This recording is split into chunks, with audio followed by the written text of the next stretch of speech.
Examiner जब paper बनाता है तो जीके में कोई भी पोर्शन अपने मन से या उल्टे सीधे तरीके से नहीं देता, बशर्ते हम उसे समझ नहीं पाते या आपको वो चीज समझाई नहीं जाती। Good morning students.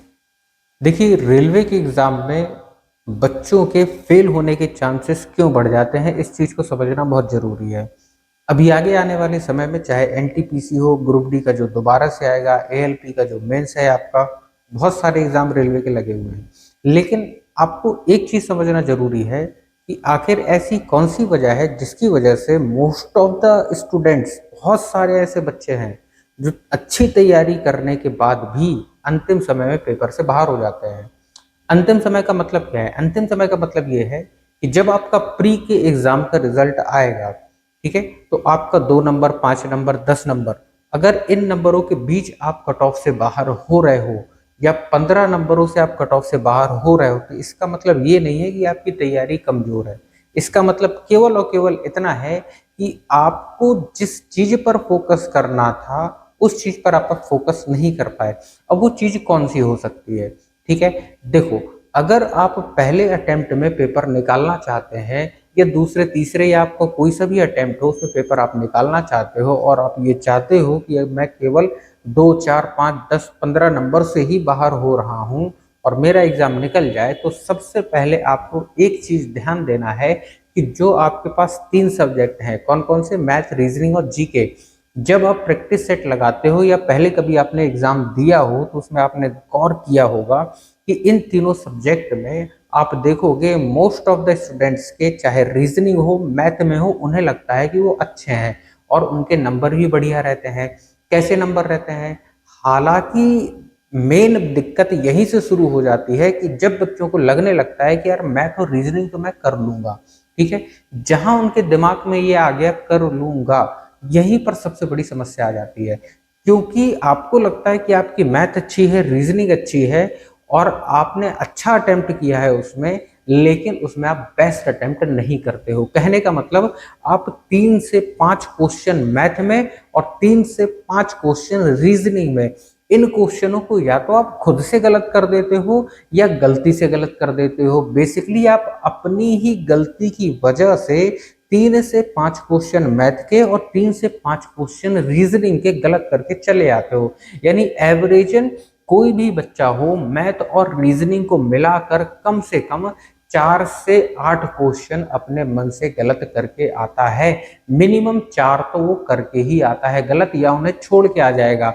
और जैसे ही वो एग्जाम हॉल से बाहर निकलेंगे उन्हें लगेगा अरे ये चीज तो मुझे आती थी लेकिन यहीं पर नहीं आई, उसी समय आपने गलत कर दिया या आप छोड़ के चले आए। ठीक है, तो आपके जो 4 से 5 नंबर हो गए, एक तो यहाँ पर कम हो जाते हैं। दूसरी चीज जो सबसे बड़ी चीज है वो चीज है जीके का पोर्शन।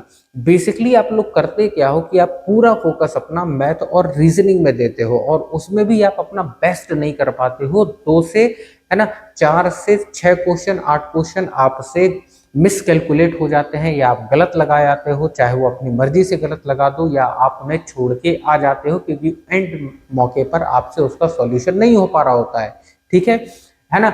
जीके आपको सबसे ज्यादा, है ना, सबसे ज्यादा वेटेज के साथ जो जीके आती है, मोस्ट ऑफ द रीजंस में बच्चे जो बाहर होते हैं वो जीके की वजह से बाहर होते हैं। बच्चों को पहले लगेगा कि उनकी मैथ और रीजनिंग अच्छी है और इसी के दम पर वो कट ऑफ तक पहुंच जाएंगे, लेकिन मेरी मानो तो आप कट ऑफ पर पहुंचकर या कट ऑफ से 2-4 नंबर ज्यादा लाकर भी आप एग्जाम से बाहर हो। भले ही आपका प्री निकल जाए, पहला एग्जाम निकल जाए, लेकिन आप फाइनल कट ऑफ से बाहर रहोगे हमेशा ही। क्यों? क्योंकि जीके में जो मेहनत आपको करनी चाहिए आप नहीं कर पाते हो। अब बात आती है कि सर जीके में तो कोई भी पोर्शन एग्जामिनर कैसे भी दे देता है।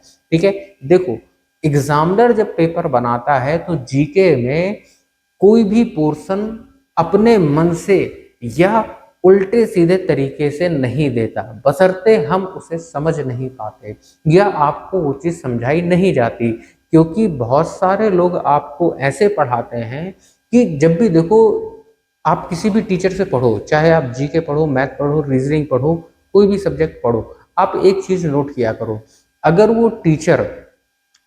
वो टीचर पढ़ाते समय हद से ज्यादा हंसी मजाक करे, हद से ज़्यादा मानो शेर व शायरिया करे, हद से ज़्यादा जोक करे, हद से ज़्यादा आपको एंटरटेन करने की कोशिश करे। एंटरटेन करने का मतलब आपको उसकी बातें अच्छी लगें, ठीक है? तो वो 1 घंटे की पढ़ाई में कम से कम 20 से 25 मिनट आपको एंटरटेन करने में लगा देता है। क्यों? क्योंकि आप सभी पढ़ रहे हो आज के समय ऑनलाइन पर ज़्यादा भरोसा करके, और ऑनलाइन में वीडियो आप तभी देखोगे जब आपको हर 2 मिनट बाद कुछ ना कुछ ऐसी पॉइंट मिले जिसमें आपको हँसी आए, आपको मज़ा आए। और इस चीज़ में जो टीचर होता है आपको पूरी चीज़ नहीं दे पाता, लेकिन उनकी मजबूरी हो जाती है कि आपको ऐसे-ऐसे पॉइंट्स पर भी हँसाना, ऐसे पॉइंट पर भी एंगेज करना ताकि उनका वॉच टाइम बढ़े, उनकी व्यूअरशिप बढ़े, उनका कोर्स सेल हो, ठीक है? ये उनकी मजबूरी होती है। आप ऑनलाइन कोर्स आप पढ़ते हो या ऑनलाइन वीडियोस देखते हो क्योंकि बच्चों ने ऑफलाइन जाना बहुत कम कर दिया है ना? और इसका सीधा असर बच्चों के मानसिकता पर पड़ता है जिसकी वजह से उनकी जीके उस लेवल पे तैयार नहीं हो पाती जिस लेवल पे उनकी जीके तैयार होनी चाहिए। बेसिकली आप देखोगे जीके हालांकि बहुत बड़ा टॉपिक है, उसमें history, geography, polity, economy, current affair बहुत सारी चीज़ें आ जाती हैं। लेकिन जब भी कोई टीचर आपको डीपली पढ़ाने की कोशिश करता है या वो 100% आपको हर एक चीज़ पढ़ाने की कोशिश करता है, तो आप देखोगे ना तो वो ज़्यादा स्माइलिंग फेस के साथ पढ़ा पाएगा आपको, क्योंकि उसे फोकस करना पड़ता है कि यार मेरे दिमाग से कोई ऐसा पॉइंट मिस ना हो जाए जो आपके एग्जाम में आ जाए, ठीक है ना?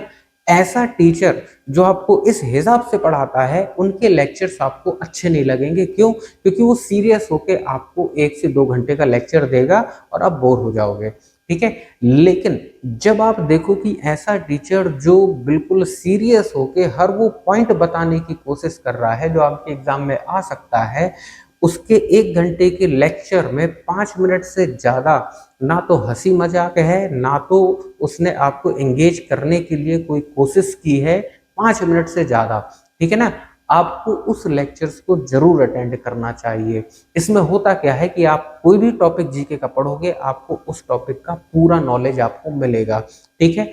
दूसरी चीज़ दूसरी चीज़ ये कि जब आप पढ़ते हो, चाहे ऑनलाइन पढ़ो, ऑफलाइन पढ़ो, ठीक है? कंसंट्रेशन होके पढ़ना ही है। लेकिन दूसरी चीज़ जो सबसे इम्पोर्टेंट है कि जब आप जीके कवर करते हो, बुक्स कंप्लीट करना बहुत ज़रूरी है। जैसे जैसे एक सिंपल बुक का नाम ले लेते हैं लूसेंट का, ठीक है? अब लूसेंट जब आप पढ़ते हो तो लूसेंट बुक को कंप्लीट करना है। आप टारगेट बना लो कि साल में कम से कम 2 से 3 बार इसे पूरी अच्छे से एकदम बिल्कुल पढ़ डालना है, ठीक है? हालांकि लूसेंट को पढ़ने में केवल 2 से 3 महीने का समय लगेगा जब आप उसे अच्छे से पढ़ोगे।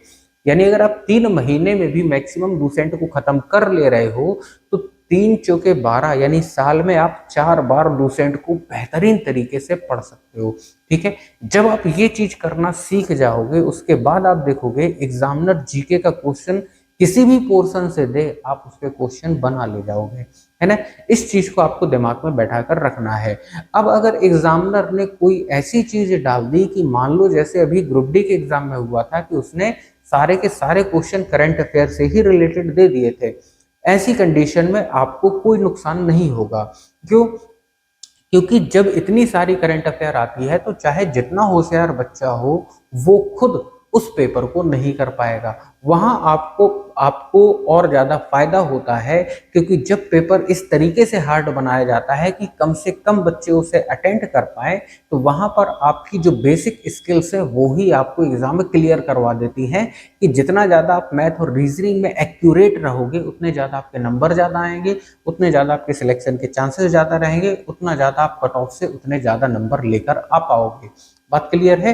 तो इन चीज़ों को ध्यान में रख के अगर आप पढ़ाई करते हो तो आप यकीन मानो रेलवे का पेपर हो या किसी और एग्जाम का पेपर हो, आप बड़े ही आराम से निकाल सकते हो।